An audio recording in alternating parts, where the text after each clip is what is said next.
നമസ്കാരം ഈസി അക്കൗണ്ട്സിലേക്ക് സ്വാഗതം. ഞാൻ എടുക്കാൻ പോകുന്നത് ബികോം തേർഡ് സെമസ്റ്ററിലെ അഡ്വാൻസ്ഡ് ഫിനാൻഷ്യൽ അക്കൗണ്ടിംഗ് എന്ന സബ്ജക്റ്റ് ആണ്. അതിലെ ഫോർത്ത് മൊഡ്യൂൾ ആയിട്ടുള്ള ബ്രാഞ്ച് അക്കൗണ്ടിംഗ് ആണ് നമ്മൾ ചെയ്തുകൊണ്ടിരിക്കുന്നത്. അപ്പൊ അതിനകത്ത് അക്കൗണ്ടിംഗ് മെത്തേഡ്സ് ആയിരുന്നു നമ്മൾ പറഞ്ഞുകൊണ്ടിരുന്നത്. അതിലെ ഫസ്റ്റ് മെത്തേഡ് ഡെപ്റ്റർ സിസ്റ്റം നമ്മൾ ഇതിന് മുന്നത്തെ വീഡിയോസിൽ എടുത്തിരുന്നു. അത് കഴിഞ്ഞ് നമ്മൾ സ്റ്റോക്ക് ആൻഡ് ഡെപ്റ്റർ സിസ്റ്റത്തിന്റെ തിയറി പോർഷനും ഇതിന് മുന്നത്തെ വീഡിയോസിൽ പറഞ്ഞിരുന്നു. അപ്പൊ ഇന്ന് നമ്മൾ അതിന്റെ ഒരു പ്രോബ്ലം ആണ് ചെയ്യാനായിട്ട് പോകുന്നത്. ഇവിടെ ഞാൻ എടുത്തിരിക്കുന്ന ഇല്ലുസ്ട്രേഷൻ 11 ആണ്. അതായത് ഇല്ലുസ്ട്രേഷൻ 11 എടുക്കാനുള്ള കാര്യം അതിനകത്ത് ഏകദേശം എല്ലാ അക്കൗണ്ടും വരുന്ന ഒരു പ്രോബ്ലം ആണ്. അപ്പൊ ഞാൻ ഈ ഒരു പ്രോബ്ലം എടുക്കുന്നത് കൊണ്ട് നമുക്ക് അഥവാ എന്തെങ്കിലും ഐറ്റം വന്നാൽ അത് ഏത് അക്കൗണ്ടിൽ എടുക്കണം എന്നൊക്കെ പെട്ടെന്ന് മനസ്സിലാക്കാൻ പറ്റും. അപ്പൊ നമുക്ക് ഇല്ലുസ്ട്രേഷൻ 11 എന്താണെന്ന് നോക്കാം. Head office of Trivandrum send goods to its Calicut branch at selling price which is cost plus 50%. അപ്പൊ നോക്കിയേ, നമ്മൾ പ്രധാനമായിട്ട് മനസ്സിലാക്കേണ്ടത് ഈ സ്റ്റോക്ക് ആൻഡ് ഡെപ്റ്റർ സിസ്റ്റം ഉപയോഗിക്കുന്നത് തന്നെ അവിടെ ഇൻവോയ്സ് പ്രൈസിന് ഗുഡ്സ് അയക്കുമ്പോഴാണ്. ഓക്കെ, അതുപോലെ തന്നെ അവര് ആ പ്രൈസിന് തന്നെ ആ ഗുഡ്സ് എന്ത് ചെയ്യും, വിൽക്കുകയും ചെയ്യും. അത്തരത്തിലുള്ള കേസിലാണ് നമ്മൾ സ്റ്റോക്ക് ആൻഡ് ഡെപ്റ്റർ സിസ്റ്റം ഉപയോഗിക്കുന്നത്. അപ്പൊ ഇവിടെ പറയുന്നുണ്ട് ഹെഡ് ഓഫീസ് ട്രിവാൻഡ്രത്തുള്ള ഹെഡ് ഓഫീസ് ഗുഡ്സ് കാലിക്കറ്റിലെ ബ്രാഞ്ചിലേക്ക് ഗുഡ്സ് അയക്കുന്നത് എങ്ങനെയാണ്, മറ്റേ സെല്ലിംഗ് പ്രൈസ് എത്ര രൂപയ്ക്കാണ്, വിച്ച് ഈസ് കോസ്റ്റ് പ്ലസ് 50%. കോസ്റ്റിന്റെ കൂടെ 50% കൂടെ കൂട്ടിയാണ് ഇവർ എന്ത് ചെയ്തത്, അതായത് അവർ അയക്കുന്ന വിലയും സെല്ലിംഗ് പ്രൈസും സെയിം ആണ്. ഇനി പറയുന്നത് അവരുടെ ഈ ഒരു ബ്രാഞ്ചുമായി ബന്ധപ്പെട്ടിട്ടുള്ള ട്രാൻസാക്ഷൻസ് ആണ്. ഫസ്റ്റ് പറയുന്നത് stock at branch on opening date. കണ്ടോ, ബ്രാക്കറ്റ് ഇൻവോയ്സ് പ്രൈസ് എന്ന് പറയുന്നുണ്ട്. അല്ലേത്തരം നമുക്കറിയാം ഇവിടെ അയക്കുന്നത് എന്താണ്, ഇൻവോയ്സ് പ്രൈസ്. കോസ്റ്റിന്റെ കൂടെ ഇത്ര പെർസെൻറ്റേജും കൂടെ കൂട്ടി എന്ന് പറഞ്ഞാൽ അത് ഇൻവോയ്സ് പ്രൈസ് ആണ്. അപ്പൊ നോക്കിയേ, ഇത് ഓപ്പണിംഗ് സ്റ്റോക്ക് ആണ് അല്ലെ. നമ്മൾ ഇതിന് മുന്നത്തെ വീഡിയോയിൽ പറഞ്ഞതുപോലെ ഓപ്പണിംഗ് ആണ്, അത് സ്റ്റോക്ക് ആണോ നമ്മൾ എഴുതേണ്ട എവിടെയാണ്, ബ്രാഞ്ച് സ്റ്റോക്ക് അക്കൗണ്ടിൽ വരേണ്ട ഐറ്റം ആണ്. ഓക്കെ, സ്റ്റോക്കുമായി ബന്ധപ്പെടുന്ന എല്ലാം വരേണ്ടത് ബ്രാഞ്ച് സ്റ്റോക്ക് അക്കൗണ്ടിലാണ്. അപ്പൊ നമ്മളിവിടെ എന്ത് വരയ്ക്കണം, ബ്രാഞ്ച് സ്റ്റോക്ക് അക്കൗണ്ട് വരയ്ക്കണം. അപ്പൊ അതിന്റെ ഓപ്പണിംഗ് സ്റ്റോക്ക് എവിടെ വരേണ്ടത്, ഡെബിറ്റ് സൈഡിൽ വരേണ്ട ഐറ്റം ആണ്.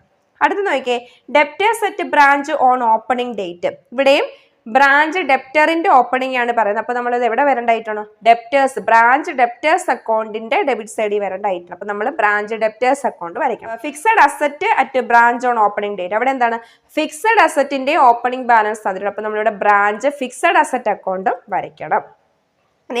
Goods send to branch. ഇവിടെ ബ്രാഞ്ചിലേക്ക് ഗുഡ്സ് അയച്ചത്, പക്ഷെ ഇവിടെ നമുക്ക് എന്താ തന്നിരിക്കുന്നത്, കോസ്റ്റ് പ്രൈസ് ആണ് തന്നിരിക്കുന്നത്. ഓക്കെ, അത് ശ്രദ്ധിച്ചോണം. ഇവർ ഗുഡ്സ് അയച്ചത് 2 ലക്ഷം രൂപ വരെയുള്ള കോസ്റ്റ് പ്രൈസ് ആണ്. നമ്മളുടെ കോസ്റ്റ് പ്രൈസ് ആണോ എടുക്കേണ്ടത്, അല്ല. നമ്മൾ എമൗണ്ട് എടുക്കുമ്പം അതിനെ എന്താക്കി മാറ്റണം, ഇൻവോയ്സ് പ്രൈസ് ആക്കി മാറ്റിയതിന് ശേഷമേ നമ്മൾ എമൗണ്ട് കാണിക്കാൻ പാടുള്ളൂ. ഇൻവോയ്സ് പ്രൈസ് ആ തന്നിരുന്നെങ്കിൽ നമുക്ക് ഡയറക്റ്റ് ആ എമൗണ്ട് എടുക്കായിരുന്നു. ഇവിടെ goods send to branch bracket cost price 2 ലക്ഷം എന്നാണ് തന്നിരുന്നത്. നമ്മൾ അതല്ല എടുക്കേണ്ടത്, ഇതിനെ നമ്മൾ ഇൻവോയ്സ് പ്രൈസ് ആക്കണം. എന്നിട്ട് ആ എമൗണ്ട് നമ്മൾ എന്ത് ചെയ്യുക, നമ്മുടെ ബ്രാഞ്ച് സ്റ്റോക്ക് അക്കൗണ്ടിൽ കാണിക്കുക. അടുത്തത് return by branch to head office. അത് ഇൻവോയ്സ് പ്രൈസ് ആണ്. അതും റിട്ടേൺ അല്ലേ, സ്റ്റോക്ക് തിരിച്ചു വന്നതാണ്. അത് എവിടെയാണ്, ബ്രാഞ്ച് സ്റ്റോക്ക് അക്കൗണ്ടിലാണ്. ഇനി നമ്മൾ ഒരിടത്തോട്ട് റിട്ടേൺ ചെയ്താണ്. ഇനി വേറെ കോതമംഗലം ബ്രാഞ്ചിൽ നിന്ന് നമ്മുടെ ബ്രാഞ്ചിലോട്ട് വന്നു. ഇതെല്ലാം ബ്രാഞ്ച് സ്റ്റോക്ക് അക്കൗണ്ടിൽ വരേണ്ടതാണ്. ഇതെല്ലാം ഇൻവോയ്സ് പ്രൈസ് ആയതുകൊണ്ട് ആ തന്നിരിക്കുന്ന എമൗണ്ട് തന്നെ എടുക്കാം. റെമിറ്റൻസ് ടു ബ്രാഞ്ച് ഉണ്ട്, ട്രാൻസ്ഫർ ടു പാലായി ബ്രാഞ്ച് ഉണ്ട്. അത് എന്താണ്, ബ്രാഞ്ച് സ്റ്റോക്ക് അക്കൗണ്ടിൽ വരേണ്ടതാണ്. ഇനി റെമിറ്റൻസ് ടു ബ്രാഞ്ച് എക്സ്പെൻസ്, അത് എവിടെ വരേണ്ടതാണ്, ബ്രാഞ്ച് എക്സ്പെൻസ് അക്കൗണ്ടിൽ വരേണ്ടതാണ്. ഇനി ടോട്ടൽ സെയിൽസ്, ക്രെഡിറ്റ് സെയിൽസ് നമ്മൾ ബ്രാഞ്ച് ഡെപ്റ്റേഴ്സ് അക്കൗണ്ടിലും കാണിക്കണം. ഇനി received from debtors and cash എവിടെയാണ്, ബ്രാഞ്ച് ഡെപ്റ്റേഴ്സ് അക്കൗണ്ടിൽ വരേണ്ടതായിട്ടാണ്. ഡിസ്കൗണ്ട് അലൗഡും അതുപോലെ തന്നെ ബാഡ് ഡെപ്റ്റ് റിട്ടേൺ ഓഫും ഉണ്ട്. ഇത് രണ്ടും ബ്രാഞ്ച് ഡെപ്റ്റർ അക്കൗണ്ടിലും വരണം, ബ്രാഞ്ച് എക്സ്പെൻസ് അക്കൗണ്ടിലും വരണം. ബ്രാഞ്ച് ഡെപ്റ്റേഴ്സ് അക്കൗണ്ടിൽ ക്രെഡിറ്റ് സൈഡിലും വരും, ബ്രാഞ്ച് എക്സ്പെൻസ് അക്കൗണ്ടിലോ ഡെബിറ്റ് സൈഡിലും വരും. നമുക്ക് പ്രോബ്ലം ചെയ്യുമ്പോൾ ഡീറ്റെയിൽ ആയിട്ട് പറയാം. ഇനി ബിൽസ് റിസീവ്ഡ് ഫ്രം ഡെപ്റ്ററോ ബ്രാഞ്ച് ഡെപ്റ്റർ അക്കൗണ്ടിൽ വരേണ്ടതാണ്. ഡിപ്രീസിയേഷൻ ഓൺ ഫിക്സഡ് അസറ്റ് എവിടെ വരണ്ടേ, ഫിക്സഡ് അസറ്റ് ആണല്ലോ. അപ്പോൾ നമ്മൾ ഫിക്സഡ് അസറ്റിന്റെ ബ്രാഞ്ച് ഫിക്സഡ് അസറ്റ് അക്കൗണ്ട് വരയ്ക്കുന്നുണ്ട്, അതിൽ വരേണ്ടതാണ്. അപ്പോൾ ഡിപ്രീസിയേഷൻ എന്ന് പറയുമ്പോൾ ഫിക്സഡ് അസറ്റിനെ കുറയ്ക്കുന്നതായിട്ടാണ് ക്രെഡിറ്റ് സൈഡിൽ വരേണ്ടതാണ്. പിന്നെ ബ്രാഞ്ച് എക്സ്പെൻസ് ഔട്ട്സ്റ്റാൻഡിങ് ക്ലോസിംഗ് ഡേറ്റിൽ പറയുന്നുണ്ട്, അത് ബ്രാഞ്ച് എക്സ്പെൻസ് അക്കൗണ്ടിൽ വരേണ്ടതാണ്. ഔട്ട്സ്റ്റാൻഡിങ് എന്ന് പറഞ്ഞാൽ എന്താണ്, ഈ വർഷം കൊടുക്കേണ്ട ഒരു എക്സ്പെൻസ് നമ്മൾ കൊടുത്തില്ല, എന്നാലും അത് ഈ വർഷത്തതാണല്ലോ, അപ്പൊ നമ്മൾ ഈ വർഷം തന്നെ കാണിക്കാം.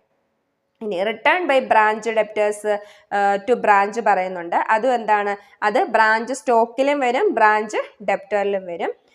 പിന്നെ പറയുന്നത് അതായത് ബ്രാഞ്ച് ഡെപ്റ്റർ തിരിച്ചയച്ചു എന്നാ പറഞ്ഞത്. അല്ലാതെ തിരിച്ചയച്ചു എന്ന് പറഞ്ഞാൽ അത് ബ്രാഞ്ച് സ്റ്റോക്കിൽ മാത്രമേ വരുള്ളായിരുന്നു.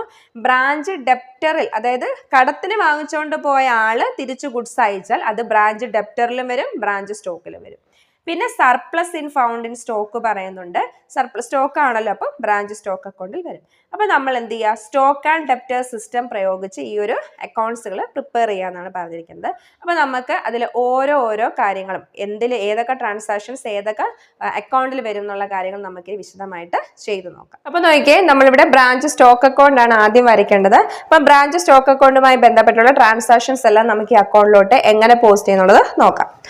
ഫസ്റ്റ് പറഞ്ഞിരിക്കുന്നത് stock at branch on opening date bracket invoice price 90,000 എന്ന് പറഞ്ഞാൽ എന്താണ്, ഓപ്പണിംഗ് സ്റ്റോക്ക് ആണ് അല്ലെ. 90,000 രൂപയുടെ ഓപ്പണിംഗ് സ്റ്റോക്ക് ഈ ബ്രാഞ്ചിലുണ്ട്. അപ്പൊ സ്റ്റോക്ക് ആയതുകൊണ്ട് അത് ബ്രാഞ്ച് സ്റ്റോക്ക് അക്കൗണ്ടിൽ വരേണ്ട ഐറ്റം ആണ്. ഓപ്പണിംഗ് സ്റ്റോക്ക് കാണിക്കേണ്ട എവിടെയാണ്, ബ്രാഞ്ച് സ്റ്റോക്ക് അക്കൗണ്ട് ഡെബിറ്റ് സൈഡിലാണ്. നമ്മൾ എഴുതേണ്ട എങ്ങനെയാണ്, ടു ബാലൻസ് ബ്രോ ഡൗൺ. ഇവിടെ നമ്മൾ നോക്കേണ്ടത് ഇൻവോയ്സ് പ്രൈസിനാണ് തന്നിരിക്കുന്നതെങ്കിൽ നമ്മൾ ഡയറക്റ്റ് ആയി എമൗണ്ട് എഴുതാം. കോസ്റ്റ് പ്രൈസിനാണെങ്കിൽ അതിന്റെ ഇൻവോയ്സ് പ്രൈസ് കണ്ടുപിടിച്ചിട്ടേ നമ്മൾ എഴുതാൻ പാടുള്ളൂ. ഇപ്പൊ ബ്രാക്കറ്റ് ഇൻവോയ്സ് പ്രൈസ് എന്ന് പറയുന്നതുകൊണ്ട് നമുക്ക് എന്ത് ചെയ്യാം, 90,000 രൂപയും കാണിക്കാം. ഇനി അടുത്ത ഡെപ്റ്റേഴ്സ് ആണ്, അതിവിടെ വരില്ല. ഫിക്സഡ് അസറ്റ് ഓപ്പണിങ്ങും അത് ഇവിടെ വരില്ല. മൂന്നാമത് പറഞ്ഞിരിക്കുന്നത് ഗുഡ്സ് സെൻഡ് ടു ബ്രാഞ്ച് 2 ലക്ഷം, പക്ഷെ ബ്രാക്കറ്റ് കോസ്റ്റ് പ്രൈസ് എന്നാണ് പറഞ്ഞിരിക്കുന്നത്. അപ്പൊ നമ്മൾ ആദ്യം എന്ത് ചെയ്യണം, അതിന്റെ ഇൻവോയ്സ് പ്രൈസ് കണ്ടുപിടിക്കണം. എങ്ങനെ ഇൻവോയ്സ് പ്രൈസ് കണ്ടുപിടിക്കുന്നത്, ക്വസ്റ്റ്യന്റെ തുടക്കത്തിലേ പറയുന്നുണ്ട് ഇവിടെ കോസ്റ്റിന്റെ കൂടെ 50% കൂട്ടിയിട്ടാണ് എന്ത് ചെയ്യുന്നത്, ഇവിടെ അയക്കും. ഇവിടെ അയക്കുന്ന എമൗണ്ടും അതുപോലെ തന്നെ ഗുഡ്സിന്റെ സെല്ലിംഗ് പ്രൈസും സെയിം ആണ്. അതാണ് എന്ത്, കോസ്റ്റ് പ്ലസ് 50%. അപ്പൊ നമുക്ക് കോസ്റ്റ് പ്രൈസ് ആണ് തരുന്നതെങ്കിൽ അതിന്റെ 50% കൂടി കണ്ടുപിടിച്ച് രണ്ടും കൂടെ കൂട്ടിയ എമൗണ്ട് വേണം കാണിക്കാൻ. അപ്പൊ നോക്കി, ഇവിടെ കോസ്റ്റ് പ്രൈസ് എത്രയാണ്, 2 ലക്ഷമാണ് തന്നിരിക്കുന്നത്. 2 ലക്ഷത്തിന്റെ കൂടെ 2 ലക്ഷത്തിന്റെ എന്ത് കണ്ടുപിടിക്കണം, 50% കണ്ടുപിടിക്കണം. അപ്പം 2 ലക്ഷത്തിന്റെ കൂടെ 2 ലക്ഷത്തിന് 50% എന്ന് പറയുമ്പോൾ എത്ര, 1 ലക്ഷം വരും. മൊത്തം 3 ലക്ഷമാണ് എന്ത്, ഗുഡ്സ് സെൻഡ് ടു ബ്രാഞ്ച് ആയിട്ട് എടുക്കേണ്ടത്. ഓക്കെ, അതായത് ഇൻവോയ്സ് പ്രൈസ് എന്ന് പറയുന്നത് 3 ലക്ഷമാണ്. അപ്പോൾ ഗുഡ്സ് സെൻഡ് ടു ബ്രാഞ്ച് എന്ന് പറയുന്നത് ഡെബിറ്റ് സൈഡ് എഴുതേണ്ട ഐറ്റം ആണ്. എഴുതാം, goods send to branch. Amount എത്രയാണ്, 3 ലക്ഷം. ഇപ്പം നമ്മൾ കോസ്റ്റ് പ്രൈസ് ആണോ ഇൻവോയ്സ് പ്രൈസ് ആണോ എന്ന് ശ്രദ്ധിക്കണം. കോസ്റ്റ് പ്രൈസ് ആണ് നമ്മളിങ്ങനെ കണ്ടുപിടിക്കണം. ഇനി അടുത്ത് നോക്കിയാൽ return by branch to head office 12,000. ഇവിടെ എന്താ പറഞ്ഞിരിക്കുന്നത്, ബ്രാഞ്ച് ഗുഡ്സ് തിരിച്ച് ഹെഡ് ഓഫീസിലോട്ട് അയച്ചു. ബ്രാഞ്ച് ഹെഡ് ഓഫീസിലോട്ട് ഗുഡ്സ് അയക്കുമ്പോൾ നമ്മുടെ സ്റ്റോക്ക് കുറയും. ഇപ്പൊ ഡെബിറ്റ് എന്ന് പറഞ്ഞാൽ എന്താണ്, സ്റ്റോക്കിനെ കൂട്ടുന്ന ഐറ്റം മാത്രമാണ് ഡെബിറ്റ് കാണിക്കേണ്ടത്. കുറയ്ക്കുന്ന ഐറ്റം എല്ലാം കാണിക്കേണ്ടത് എവിടെയാണ്, ക്രെഡിറ്റ് സൈഡ് ആണ്. അപ്പം റിട്ടേൺ ചെയ്യുമ്പോൾ ഇവിടെ കാണിക്കണം, ക്രെഡിറ്റ് സൈഡിൽ കാണിക്കണം by goods send to branch. Amount invoice price തന്നെയാണ്. അപ്പം നമുക്ക് എമൗണ്ട് 12,000 അതുപോലെ കാണിക്കാം. ഓക്കെ, അപ്പൊ ബ്രാഞ്ചിലോട്ട് വന്നതെല്ലാം ഡെബിറ്റ് സൈഡ്, ബ്രാഞ്ചിൽ നിന്നും റിട്ടേൺ ചെയ്യുന്ന എല്ലാം ക്രെഡിറ്റ് സൈഡിൽ കാണിക്കാം. അടുത്ത് നോക്കിയേ, transfer from Kothamangalam branch bracket invoice price 9,000. ഇവിടെ എന്താ പറഞ്ഞിരിക്കുന്നത്, കോതമംഗലം ബ്രാഞ്ചിൽ നിന്നും നമ്മുടെ ബ്രാഞ്ചിലോട്ട് വന്നു. അപ്പൊ മറ്റൊരിടത്തു നിന്ന് വരുമല്ലേ, വരുമ്പോൾ സ്റ്റോക്ക് കൂടും. അപ്പൊ അത് ഇവിടെയാണ് കാണിക്കേണ്ടത്. എങ്ങനെ എഴുതണം, goods send to branch.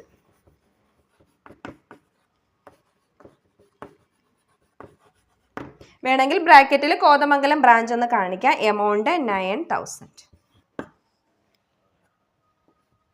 Okay, അടുത്ത് നോക്കിയേ, transfer to Palai branch bracket invoice price ആണ് 6,000. ഇവിടെ എന്താ പറഞ്ഞിരിക്കുന്നത്, പാലൈ ബ്രാഞ്ചിലോട്ട് ട്രാൻസ്ഫർ ചെയ്തു. അപ്പൊ മറ്റൊരിടത്തോട്ട് ട്രാൻസ്ഫർ ചെയ്യുമ്പോൾ സ്റ്റോക്ക് കുറയും. അപ്പൊ അതെവിടെ കാണിക്കേണ്ടത്, ക്രെഡിറ്റ് സൈഡിലാണ്.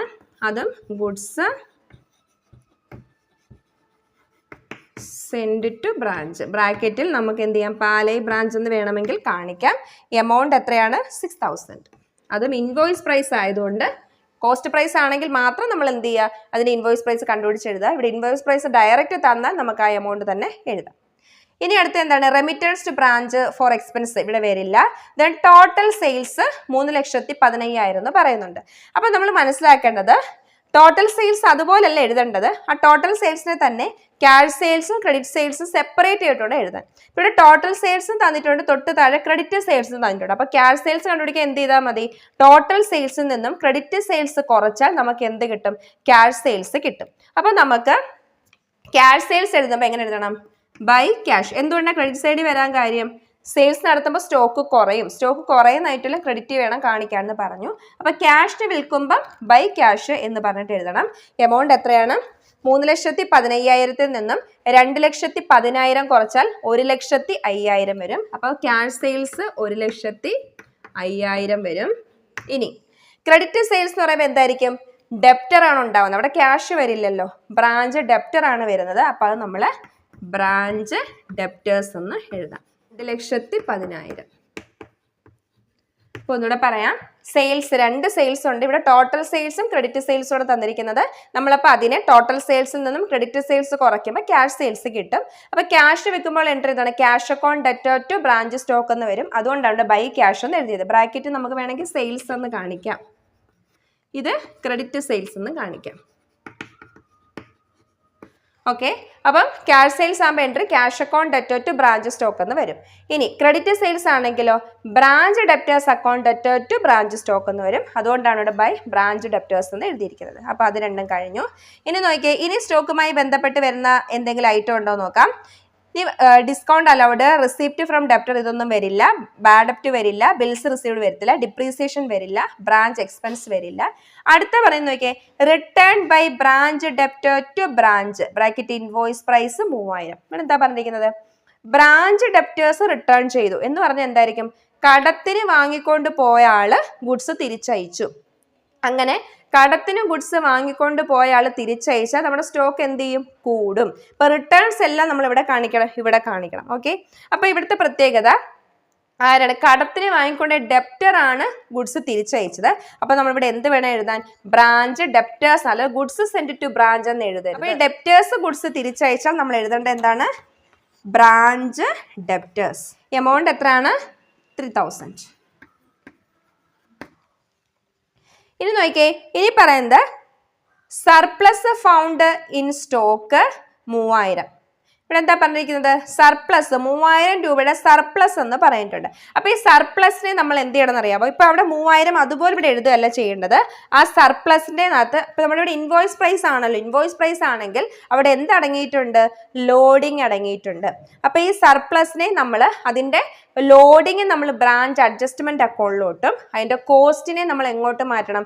ബ്രാഞ്ച് പ്രോഫിറ്റ് ആൻഡ് ലോസ് അക്കൗണ്ടിലോട്ടും മാറ്റണം. അപ്പൊ നമുക്ക് എന്ത് ചെയ്യണം? ഈ 3,000-നകത്ത് എത്രയാണ് സർപ്ലസ് ലോഡിംഗ് എന്നും എത്രയാണ് കോസ്റ്റ് എന്നും കണ്ടുപിടിക്കണം. അപ്പൊ നമുക്ക് നോക്കാം. അപ്പൊ നോക്കിയേ, നമുക്ക് ലോഡിംഗ് ഓൺ സർപ്ലസ് ആണ് കണ്ടുപിടിക്കേണ്ടത്. Loading on surplus. Surplus debit side ആണ് വരേണ്ടത്. എന്ന് നമ്മൾ ഡെബിറ്റ് സൈഡിൽ സർപ്ലസ് 3,000 എന്ന് കാണിക്കരുത്. 3,000-നകത്ത് എന്ത് അടങ്ങിയിട്ടുണ്ട്? ലോഡിംഗ് അടങ്ങിയിട്ടുണ്ട്. കാരണം ഇത് ഇൻവോയ്സ് പ്രൈസിനല്ല അയക്കുന്നത്. അപ്പൊ നമ്മൾ കണ്ടുപിടിക്കേണ്ടത് ഈ 3,000 എന്ന് പറയുന്നത് ഇൻവോയ്സ് പ്രൈസ് ആണ് അല്ലേ? അതിൽ ആർക്കും ഡൗട്ട് ഇല്ലല്ലോ. കാരണം എന്താണ്? ക്വസ്റ്റ്യന്റെ തുടക്കത്തിലേ നമുക്കറിയാം അവിടെ കോസ്റ്റ് പ്ലസ് 50% എന്നാണ് പറഞ്ഞിരിക്കുന്നത്. അപ്പം ഈ 3,000 എന്ന് പറയുന്നത് കോസ്റ്റ് പ്ലസ് പ്രോഫിറ്റ് ആണ്. അപ്പം എത്രയാണ്? നമ്മളുടെ കോസ്റ്റിന്റെ 50% എന്തെന്ന് പറയുന്നത് പ്രോഫിറ്റ്. അങ്ങനെയാണെങ്കിൽ ഇൻവോയ്സ് പ്രൈസ് എത്ര? ഞാൻ ഇതിന് മുന്നത്തെ വീഡിയോയിൽ ക്ലിയർ ആയിട്ട് പറഞ്ഞിട്ടുണ്ട്. ഇങ്ങനെ പറയുവാണെങ്കിൽ എങ്ങനെയാണ് ചെയ്യേണ്ടതെന്ന്. അപ്പൊ നമ്മൾ മനസ്സിലാക്കേണ്ടത്, കോസ്റ്റ് പ്രൈസ് ആയിരുന്നെങ്കിൽ ഈ 3,000 എന്ന് പറയുന്നത് കോസ്റ്റ് പ്രൈസ് ആയിരുന്നെങ്കിൽ അതിന്റെ 50% എന്ന് കണ്ടുപിടിച്ചിട്ട് നമുക്ക് എന്ത് ചെയ്യായിരുന്നു? എഴുതായിരുന്നു. ലോഡിംഗ് അതാണെന്ന് എഴുതായിരുന്നു. പക്ഷെ ഇവിടെ എന്തൊരു പ്രൈസ് ആണ്? ഇൻവോയ്സ് പ്രൈസ് ആണ്. ഇൻവോയ്സ് പ്രൈസ് ആണെങ്കിൽ എഴുതേണ്ടത് എങ്ങനെയാണ്?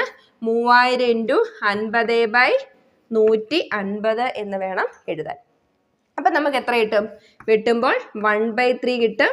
3യും 3യും പോയാൽ 1,000 രൂപ കിട്ടും. എന്ന് പറഞ്ഞാൽ എന്താ അർത്ഥം? ഈ 3,000 രൂപയിൽ 1,000 രൂപ എന്ന് പറയുന്നത് ലാഭം, പ്രോഫിറ്റ് ആണ്. അങ്ങനെയാണെങ്കിൽ കോസ്റ്റ് പ്രൈസ് എന്ത് ചെയ്താൽ മതി? 3000-ൽ നിന്നും 1000 പോയാൽ 2000 ആണ് എന്തെന്ന് പറയുന്നത് അതിന്റെ കോസ്റ്റ് പ്രൈസ്. മനസ്സിലായോ? അപ്പൊ ഇവിടെ ഇൻവോയ്സ് പ്രൈസ് ആണ് 3000. നമ്മുടെ ക്വസ്റ്റ്യനിൽ തന്നെ ബ്രാക്കറ്റ് ഇൻവോയ്സ് പ്രൈസ് എന്ന് പറഞ്ഞിട്ടുണ്ട്. അപ്പൊ ഇൻവോയ്സ് പ്രൈസ് അതായത് നമ്മളുടെ സർപ്ലസിന്റെ ആയാലും ഷോർട്ടേജിന്റെ ആയാലും എല്ലാം ലോഡിങ് ബ്രാഞ്ച് അഡ്ജസ്റ്റ്മെന്റ് അക്കൗണ്ടിലും cost branch profit and loss അക്കൗണ്ടിലാണ് പോകുന്നത്. അപ്പൊ നമ്മളത് കണ്ടുപിടിക്കണം. കണ്ടുപിടിക്കാൻ വേണ്ടി ചെയ്യേണ്ടത് എങ്ങനെയാണ്?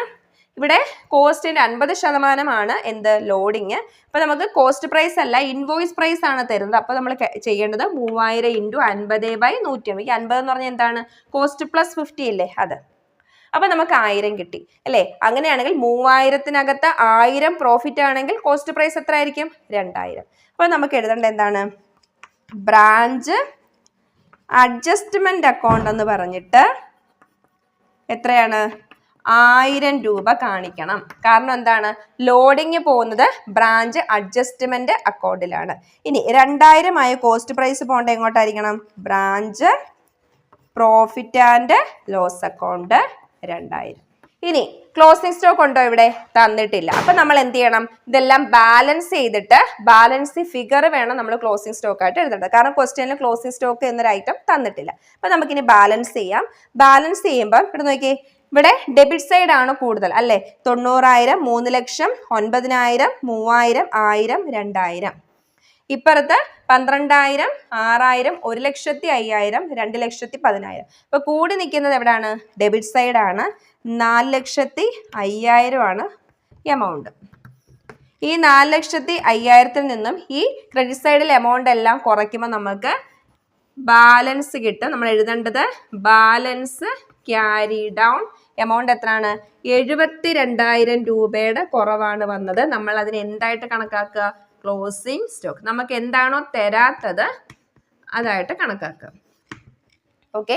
അപ്പൊ ഡെബിറ്റ് സൈഡിൽ ഐറ്റം എല്ലാം എഴുതി. ശ്രദ്ധിക്കേണ്ട എന്താണ്? ഷോർട്ടേജോ സർപ്ലസോ ഒക്കെ വന്നാൽ നമ്മൾ അതിന്റെ എന്താണ് ലോഡിങ്ങും കോസ്റ്റും രണ്ട് സെപ്പറേറ്റ് ആയിട്ട് കാണിക്കണം. അതാണ് ഇവിടെ ശ്രദ്ധിക്കേണ്ടത്.